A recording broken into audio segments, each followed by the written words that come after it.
All right, guys, we're on Dante's Inferno, Canto 26. Rejoice, Florentia. You've grown so grand that over land and sea you spread your beating wings, and through the whole of hell your name resounds. Among those thieves and robbers there I found were 5 of your own citizens. I am ashamed, and you do not acquire by this great honor. Yet if we dream near dawn of what is true, then you, not long from now, will surely feel what Prato aches to see for you, others as well. And were it now, it would not be too soon. Would it were so, as rightly it should be. It weighs me down the more that time drags on. We now moved off, and climbing by those stairs that going down had bleached us ivory, my leader mounting up pulled me along. And so proceeding on this lonely way through splintered rocks and outcrops from the ridge, feet without hands would not have gained advantage. It grieved me then, it grieves me now once more to fix my thoughts on what I witnessed there. Now more than usual I must hold mine back, lest brain should speed where virtue does not guide. Thus if by some propitious star or more I've come to good, I best not make it void. A farmer leaning on his hillside rests. It's summer time when he who lights the earth least hides his face from us. This countryman as now the fly makes way for the mosquito, sees there below him on the valley floor, where he perhaps will plow and gather grapes, glow worms in numbers such as now I saw glittering around the dip of pocket 8. When I arrived there looking to its depths, compare as also in the book of Kings, Elisha, once avenged by furious bears, beheld Elijah's chariot drawn away by horses rising to the heavens straight. His eye, unable to pursue, could see only the flame, like cloud wisp rising high. So too within the gullet of that ditch, these fires move round. None shows its thievery, yet each fire stole some sinning soul away. I stood there on the bridge and craned to look. Indeed, had I not clutched a nearby rock, I surely would unpushed have fallen in. My leader, who had seen how hard I gazed, informed me now, and all these fires are souls, each one is swaddled in its inward blaze. Well, sir, I answered, to be told by you I am, of course, the surer myself, though I'd already thought of that. I meant to ask, who comes within that cloven-crested flame that seems to rise, as from that pyre where once Eteocles was laid beside a brother slain?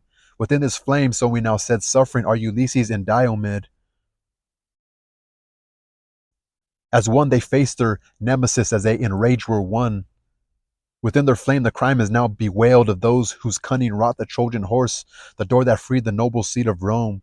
They mourn as well the ruse by which, though dead, young Didamia must weep Achilles' loss.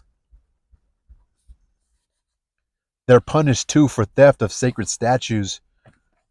If they within those tongues of fire can speak, I beg you, sir, I said, and beg again, so may each prayer be worth 1,000 more, that you do not forbid my waiting here until that flame with horns has come this way.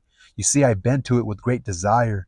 Your prayer, he said, is worthy of great praise, and I most willingly accede to it. But you must keep your tongue in tight control. Leave me to speak, for I know very well what you desire. Nor will these two be quick, perhaps, to hear your words. They both are Greek. And when the flame had reached in time and place a point at which my leader thought it fit, I heard him from his utterances thus: O you there, two within a single flame, if I, when living, won in your eyes merit, if merit, whether great or small, I won, in penning my exalted lines of verse, do not move on. Let one of you declare where lost he went to come upon his death.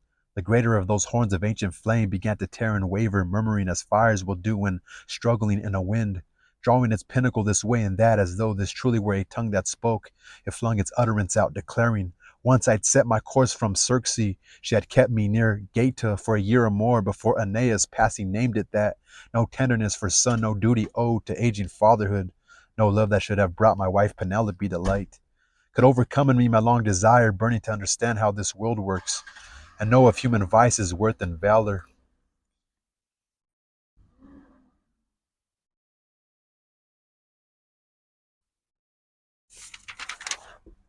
Out then across the open depths I put to sea a single prow, and with me all my friends, the little crew that had not yet abandoned me.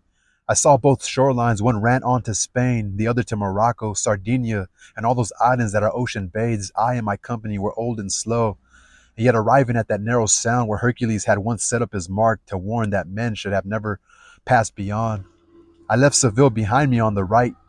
To port already I had left Quetta, or Ceuta, Utah.